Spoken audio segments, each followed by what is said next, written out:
The commits are coming in, folks, and we are here for another Miami Live show with you. And keep in mind, when you look at the recruiting rankings on the commits, hey, Cam just ran down a number of classes over the last 10 football off seasons, and the numbers don't always translate to the performance on the field.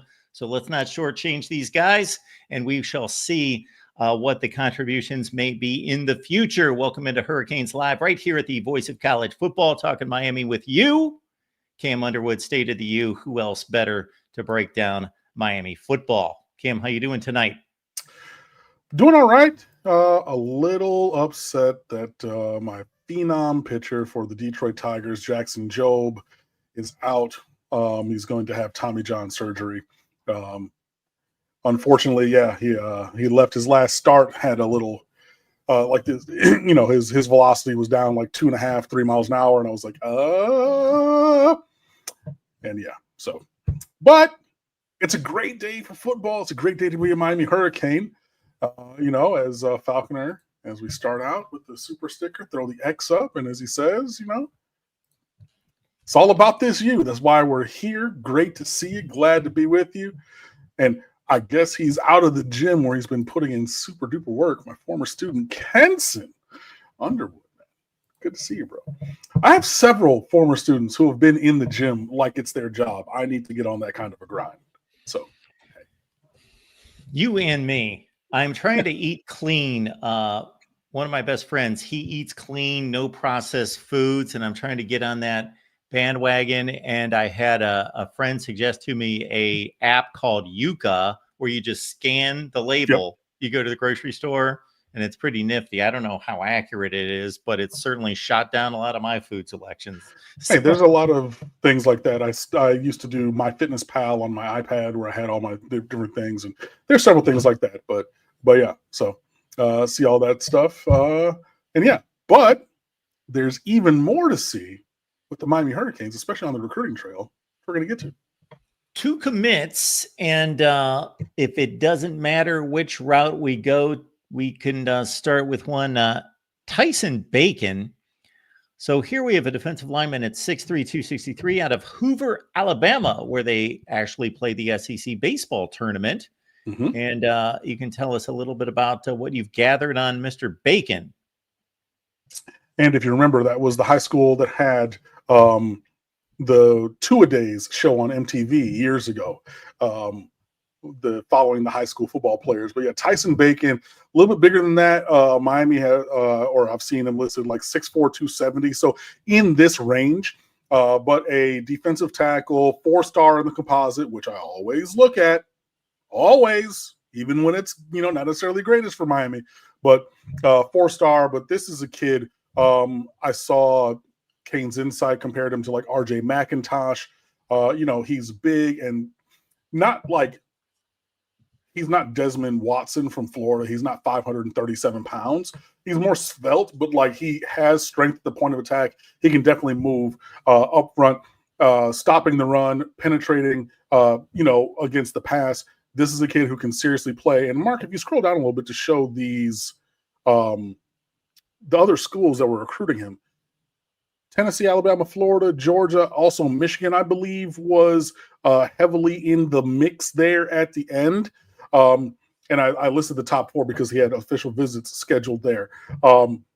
This is an elite get for Miami.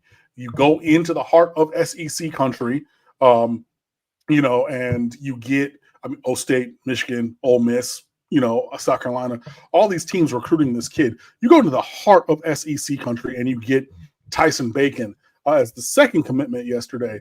And that's a really, really good get. Now, we all know when you go and recruit in the South, and like not because, Florida's not the South, the Panhandle, but the South, right? You got to work to keep those kids committed. My God, he ragged all that quarterback. But you can see him on the left there doing his mobility drills, violent hands, getting through quick, dip and rip. Love to see. And again, this is a guy who's probably going to play inside, moving like that. Now, he can probably gain a little bit of weight, but, he's flexible enough to play inside and out, but he moves like that. He's, big and strong. a first team All-State kind of a guy, a kid that elite teams all over the country wanted and is committed to Miami. So yeah, this is another big get. The second lineman who committed yesterday, and as I continue to say, big dudes close to the ball. Like, you cannot replicate size. You cannot replicate speed. And though Tyson Bacon is more on the size part of things, you have to have guys this size to have the kind of championship team that you want to have. So Miami going toe-to-toe against other heavyweights in the world of college football and the world of recruiting, and getting Tyson Bacon from Hoover, Alabama, huge get, great get. And Bacon himself, in his commitment, the articles and the interviews he did with like on 3, 247, he was like, hey man, you got gold jacket Jason Taylor and 10-year NFL vet Damian Lewis coaching you, who's first round pick from the U, went to the U, coaching at the U. Like, no matter which way you look on defensive line, why would you not want to work with a 10-year vet and a Hall of Famer, bro? And hey, these are things that we've said, I've said, and now you're seeing the recruits mirror that and say the same kind of thing. So yeah, getting Tyson Bacon, another big marker for Miami in this recruiting class. Love to see it. Next up on the docket, 2 commits this week. We're looking at a legacy in Canon Picket, switching to the offensive trenches. The Great Wall of Mirrorball gets another foundational block. Tyson Bacon, I can see the NIL lining up for him. I mean, absolutely. And I'm sure the NIL lined up for him here in Miami. Like, I'm not saying he just, came out of the goodness of his heart. Like, I mean, that was part of it, but also NIL or the, payment from the house settlement, like that's part of the equation. So absolutely. Canon Picket, 3-star offensive lineman. He's a top 50 interior lineman in the country on the composite. He'll probably stay there, maybe elevate a little bit. He's a double legacy. His brother, Booker Pickett Jr., is on the roster currently, and his father, Booker Pickett Sr., played here previously. And everything. So cousin of DJ Pickett, the 5-star who went to LSU last year. So when we were mentioning, oh, hey, there's the lineman in the future and everything, his cousin, same last name, same family, and whatnot. That's what we're mentioning. So, Clemson did a really nice job trying to get Canon Pickett. But in the end, family legacy won out.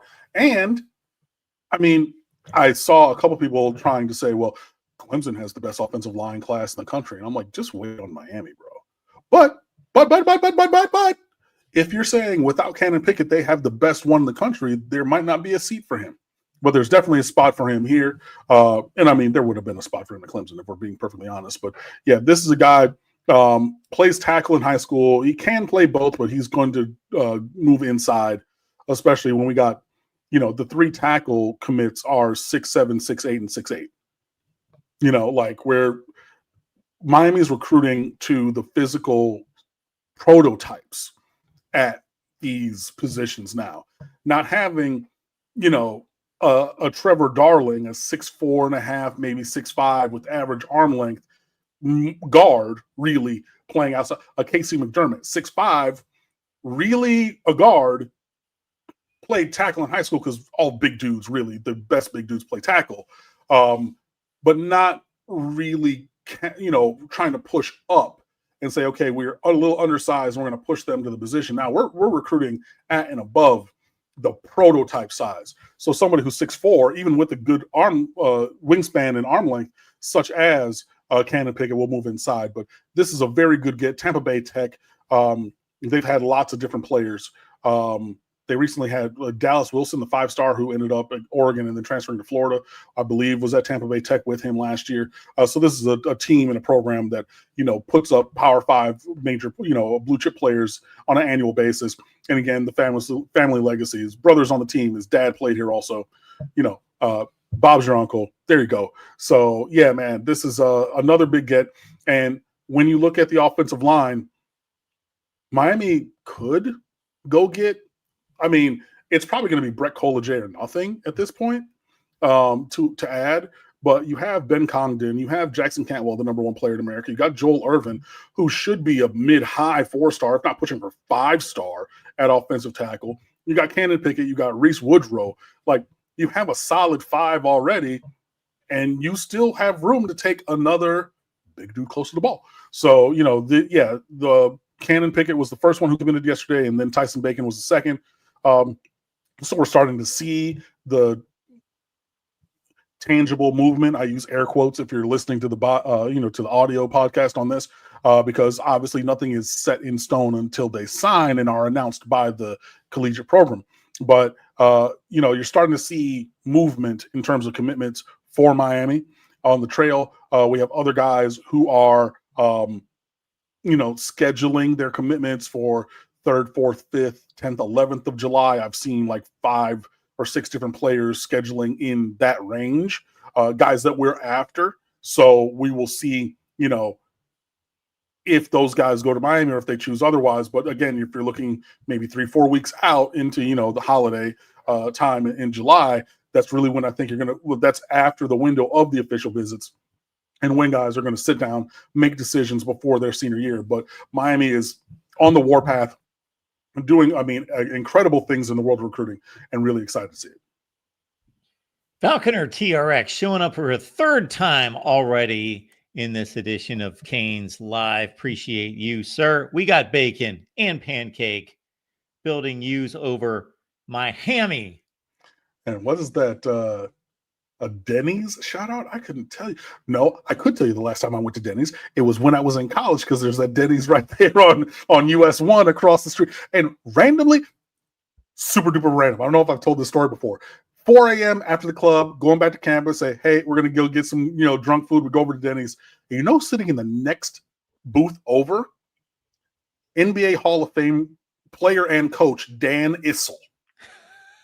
Swear to God. And he's like 6'8". He's this big, gigantic, 60-year-old white dude. I was just like, and I was looking, I was like, this Dan Issel. And his head turned. I was like, what? It was randomest thing at like 4:30 in the morning at the Coral Gables Denny's right there on US 1, just by campus. I swear to God, man. Oh, geez. Smitty, my last 3 visits, 1 each to each of those establishments, nothing close to the Dan Issel story, but they stand out because IHOP, last time I was there, last time I was in Connecticut, hanging out with my best guy from ESPN that we hung out for years and years, my guy Kay Meyer. Shout out to him, who played AAA baseball for the Colorado Rockies and other teams. Waffle House last visit, when my son came down to visit me a couple months ago, took him out to the Waffle House. He had never been. So we did that here in Daytona Beach. And then also the Denny's last visit there was just about a year ago when my daughter came down to visit me, and we just happened to run down the street to go to a Denny's. So those 3 stand out. Liddell, my bad, talking about Tyson Food Group and bacon for the NIL and everything.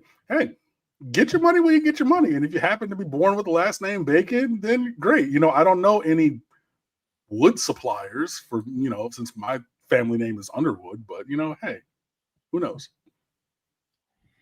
As Cam alluded to, if you cannot watch us, and sometimes I know people have issues connecting YouTube in their automobile, for example, you can listen to us on your favorite audio platform, Apple, Spotify, Amazon, iHeartRadio, and the like. Miami Hurricanes Live at the Voice of College Football. The Amazon links in the description section of this video and all the videos. You support us here at the Voice of College Football when you shop on Amazon.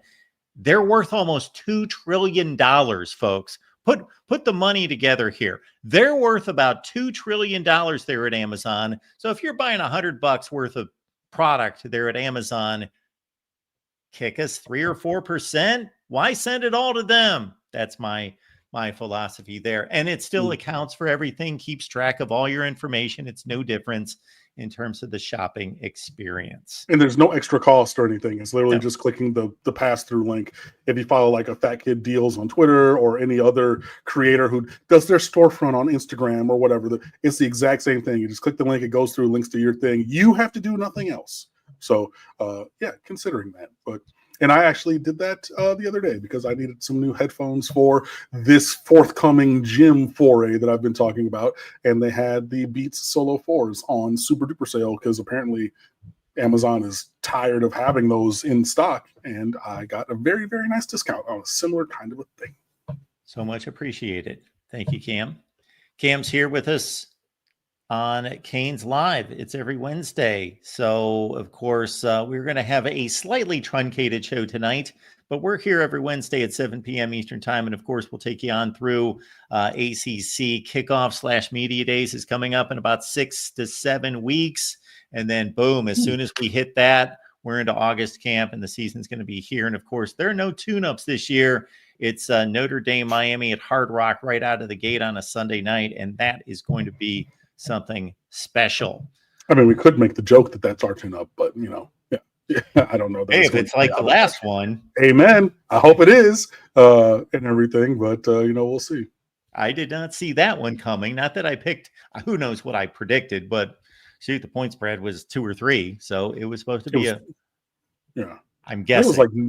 It was like Notre Dame, like 3.5 or 4. It was close. It was under a touchdown, but they were an 11-2 football team that year, so they were no joke. Miami was just smacking them around that night, that's for sure. Falconer TRX. The loss of 2 great coaches, strength and recruiting. Yeah, no, that's something I forgot to bring up. So the head strength and conditioning coach, Aaron Feld, the one with the Pringles mustache, he has elected to step away from the University of Miami, basically saying he wants to spend more time with his family, and working at Miami was not affording him that ability.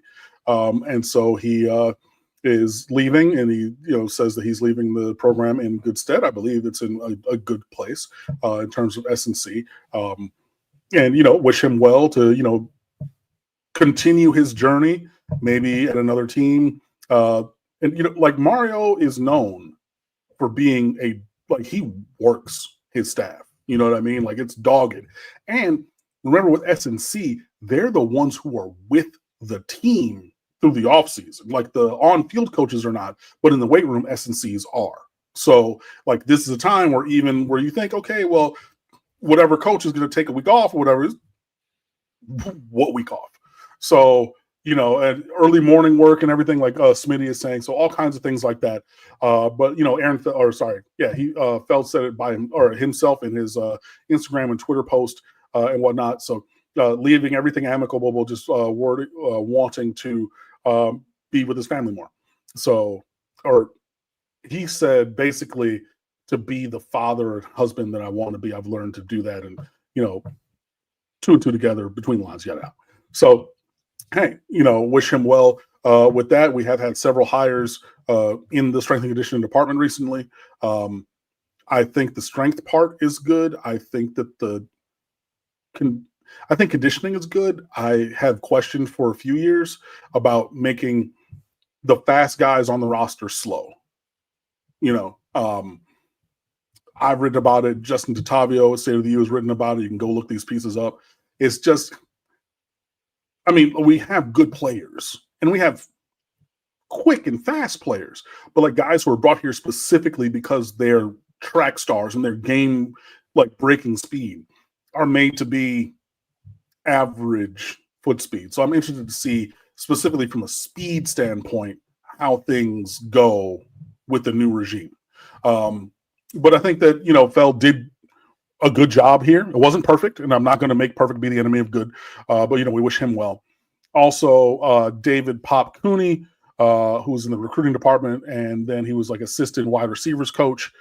He was hired away to Texas A&M, I want to say. His brother's a high school coach down here. Cooney was at a high school. He was at Southridge with D. Wiggins and Mark Pope way back when. And then he came to Miami, worked in several roles, and I believe is now moving on to a role in the recruiting department at Texas A&M. Thank you for confirming that, Falconer TRX. Yeah, so I was right. At Texas A&M. So, good for him. It's if that's the route and direction that he wants, and I would hope probably a step up the food chain in their organization over there. And Texas A&M, they do recruit halfway decently down here. They don't get too many, but Shamar Stewart obviously was a 5-star from Monsignor Pace. Amari Daniels was a guy from Miami Central. Miami passed on him, but still, that's a 4-star blue chip kid who you got over a lot of different dudes. So having another South Florida native like Pop Cooney is going to be good for their recruiting, or you could see it being good for them. But yeah, both to Aaron Feld and to Pop Cooney, thank you for the service of the University of Miami. Wish you the best moving forward. I just hope that wherever you land, that you don't beat Miami, but in life and in general, Godspeed. Did either Pope or Wiggins sniff a contract in the NFL? Niet. No.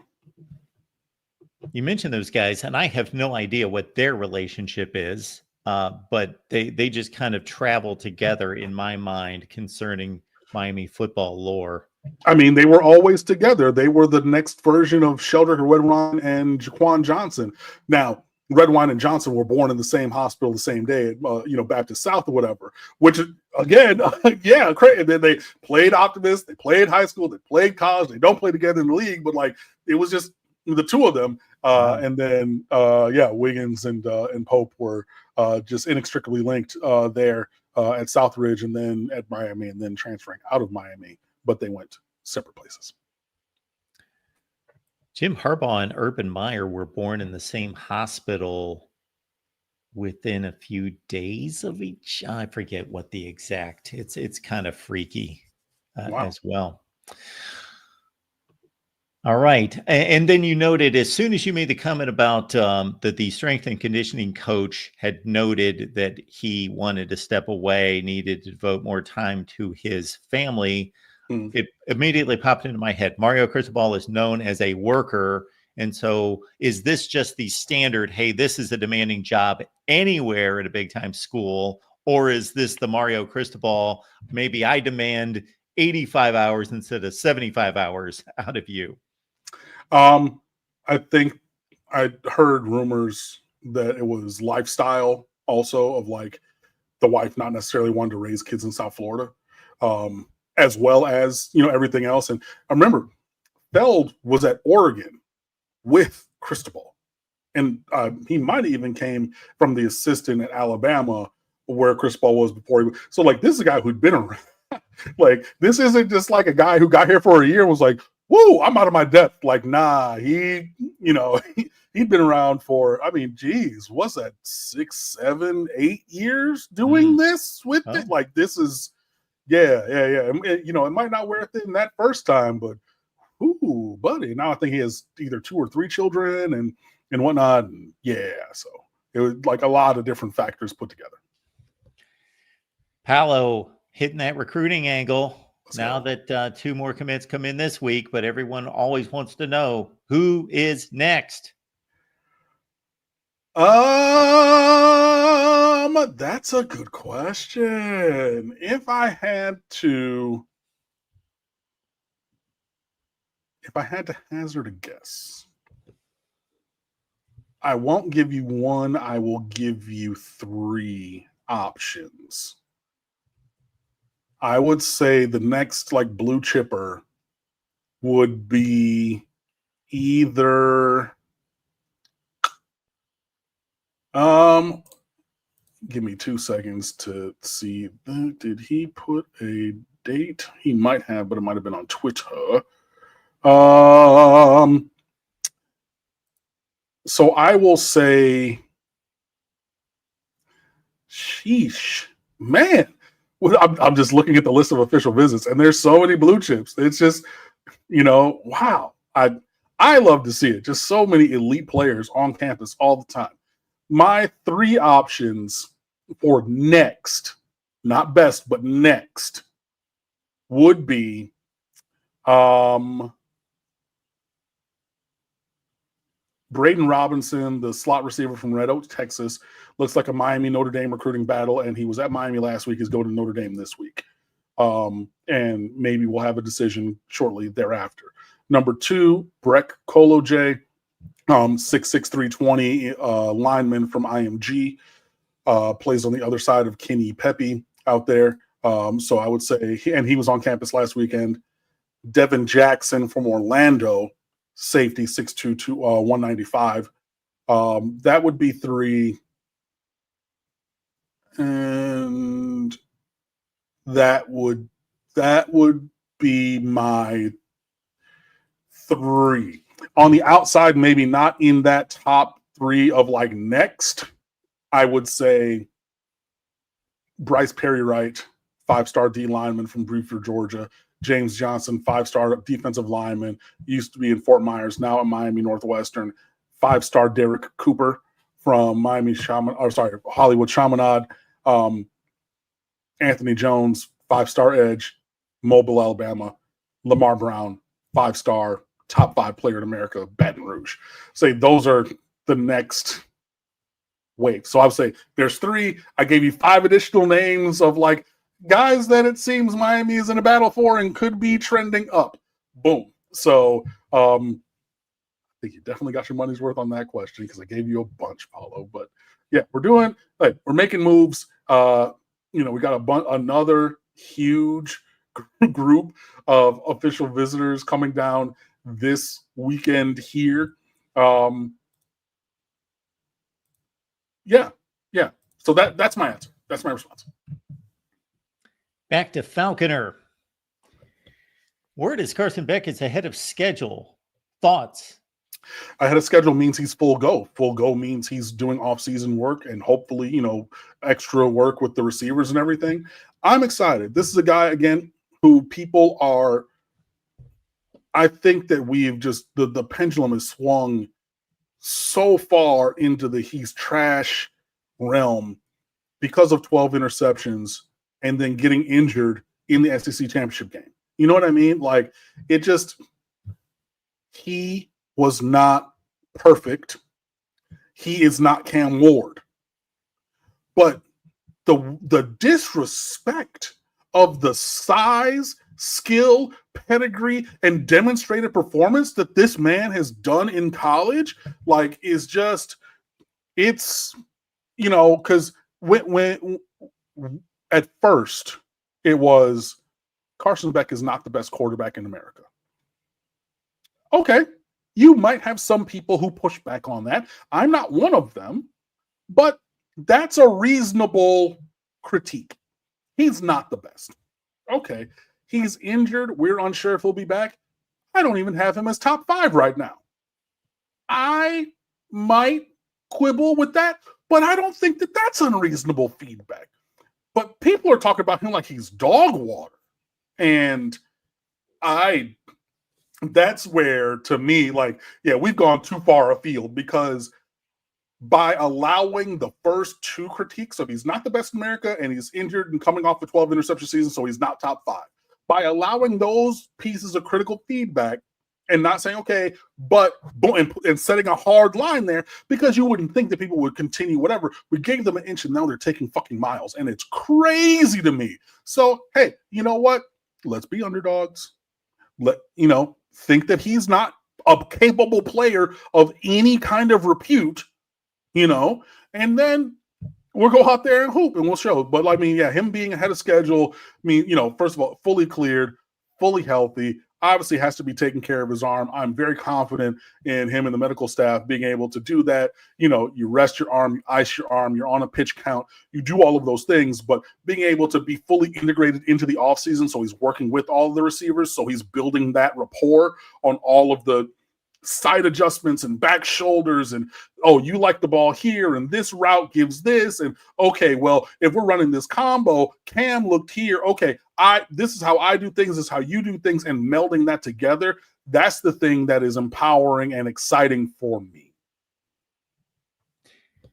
To me, when I look at the crop of quarterbacks coming back in 2025, I do not see Joe Burrow, CJ Stroud, Justin Fields, Bryce Young, Trevor Lawrence, that guy that's got super NFL potential, plus has already proven it. Are there talented guys? Of course.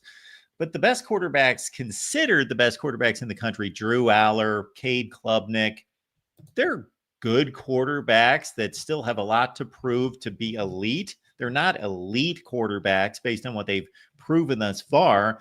So do I think Carson Beck's one of the very, very best from a talent standpoint? I think he's a slight cut below, but if you put that together with sound decision making, all of his experience, he could turn out to be the best quarterback in the country this year, and I would not be shocked. I do expect him to be one of the 5 or 10 best. Exactly. And yeah, that's where I think he slots in. I think that, the offensive line is going to give all day to throw the ball. We've already seen that from Cam Ward sitting back there and patting the ball 47,000 times, right? Have you forgotten the fact that we run the ball really, really well?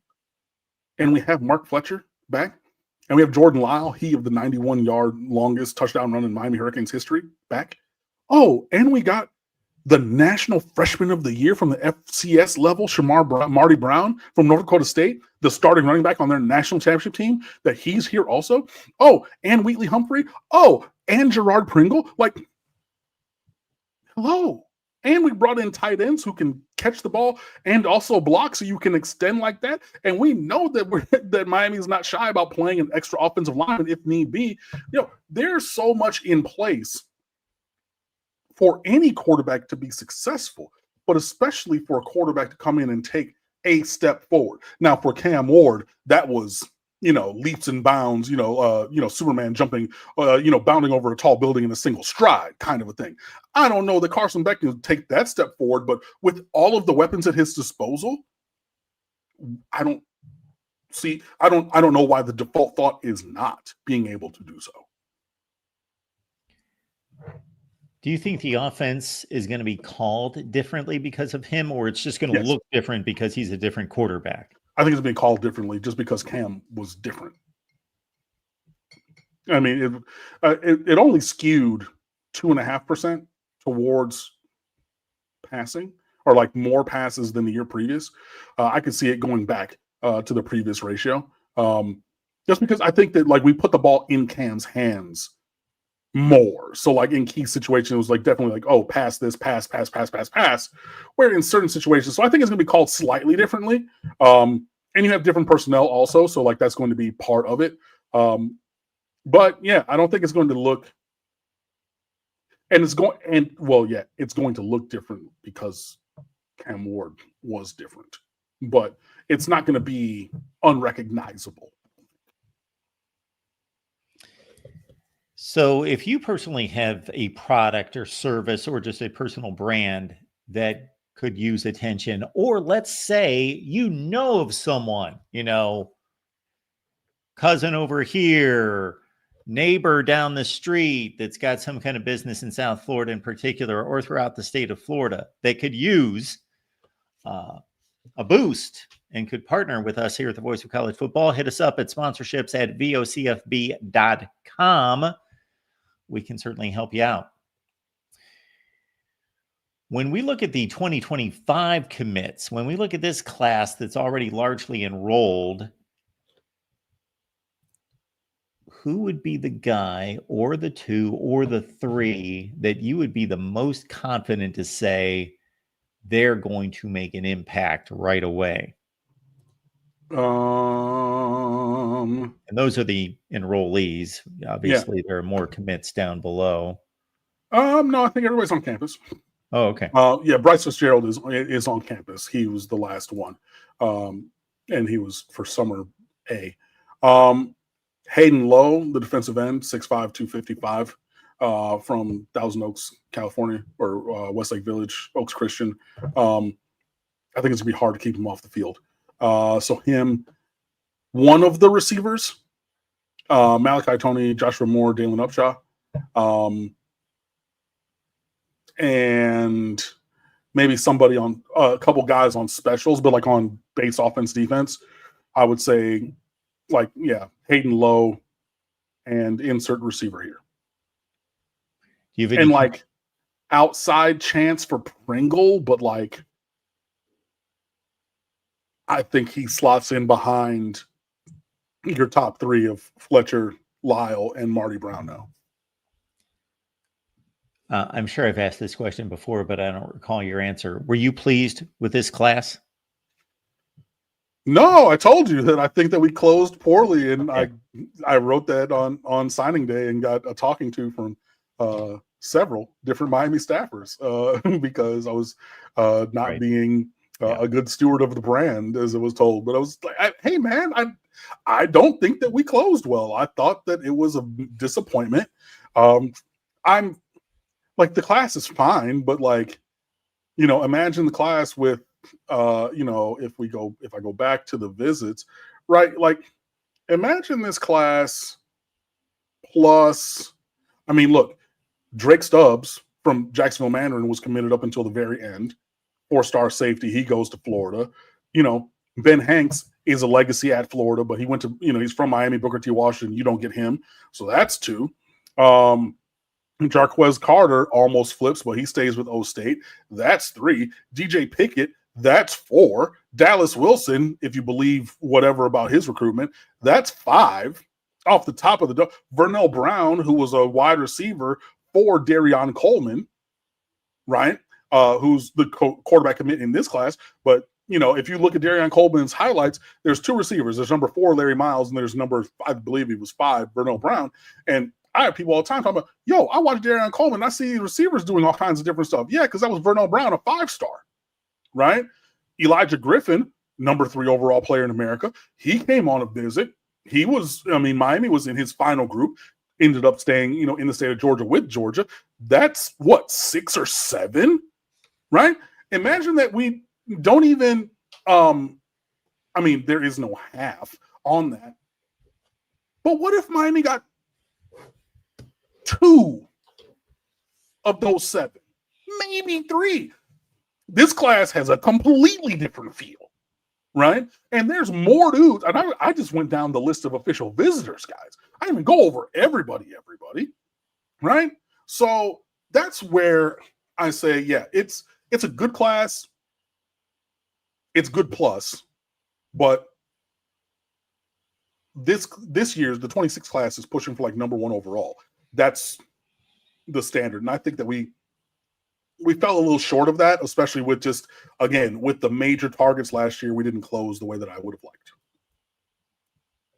Excuse me.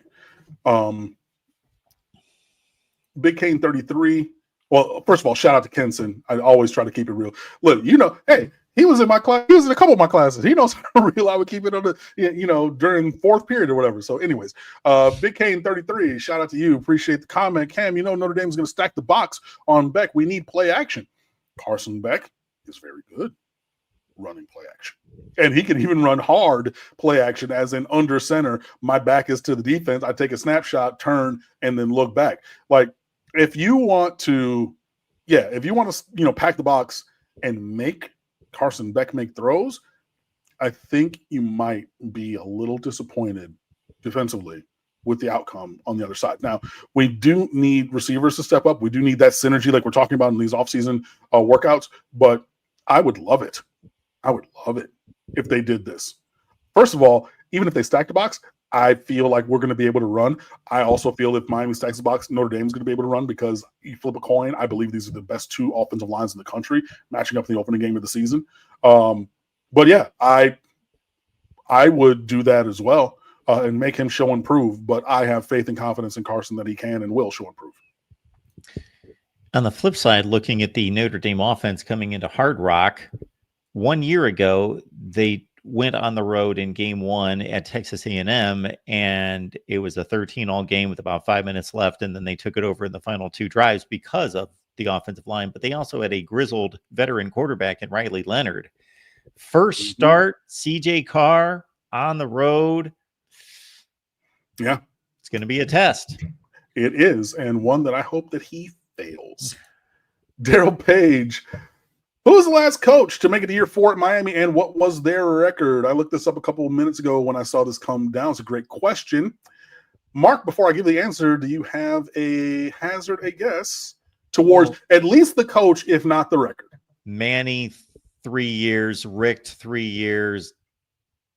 And then I kind of lose it before that, but I can't imagine Golden made it past a third year, etc. I don't think Randy Shannon did.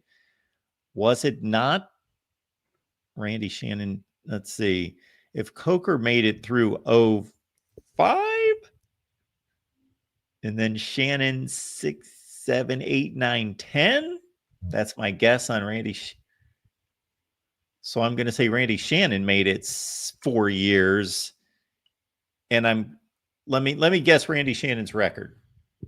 Okay.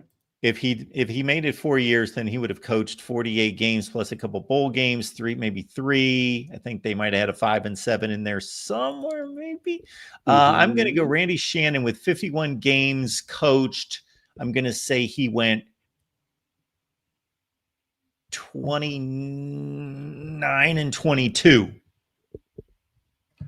28 and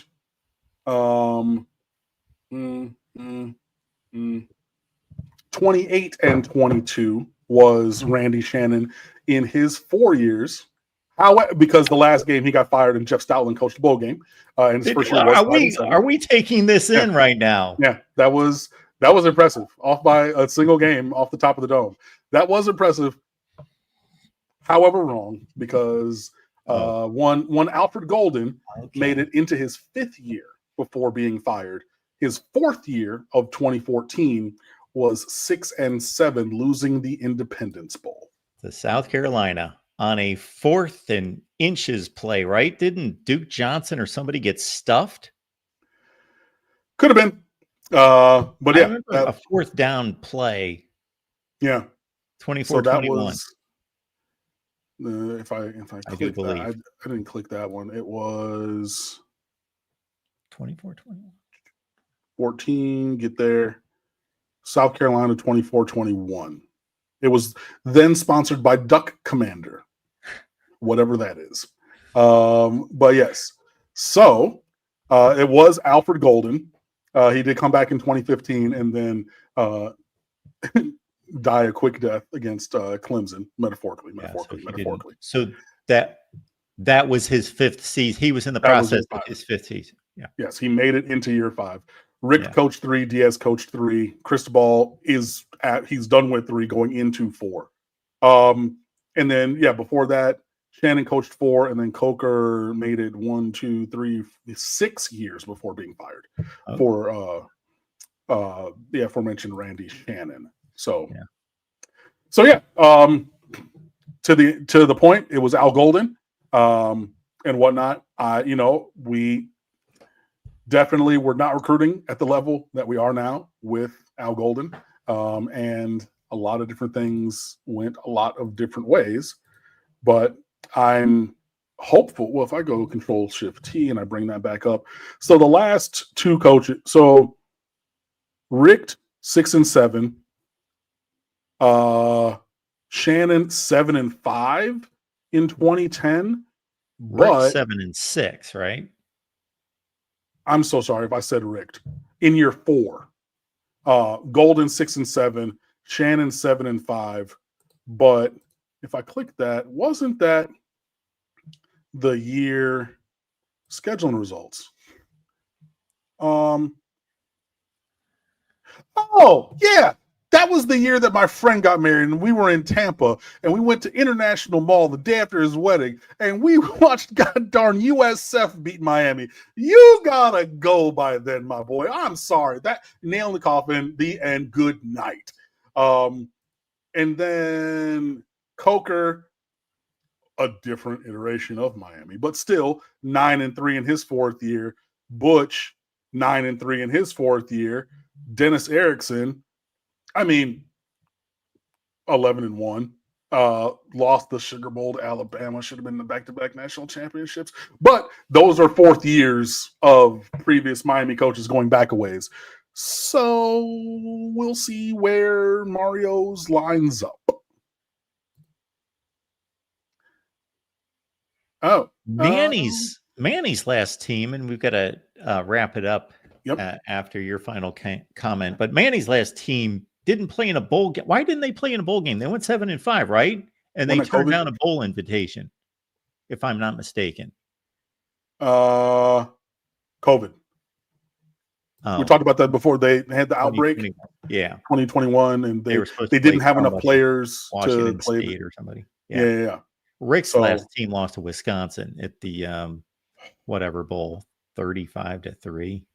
Yeah, because we lost them back-to-back years and whatnot. So, yeah, true.